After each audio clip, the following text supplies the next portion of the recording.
but let's start from this record. Okay, so you click on the record right now.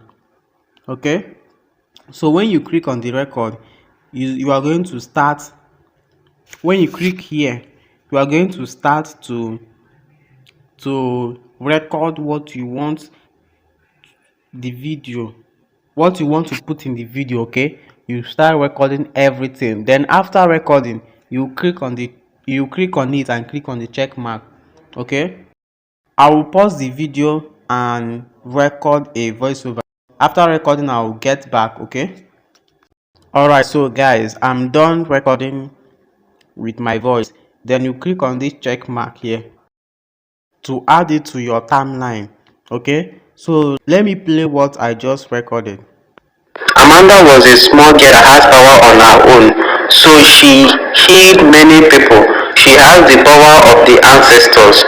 So as time goes on, in their village there was a man that fell by no accident, or nothing actually happened to him. He just fell down suddenly and died.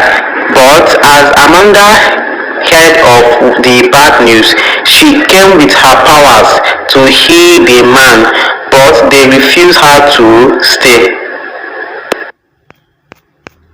Okay, do you see how it went?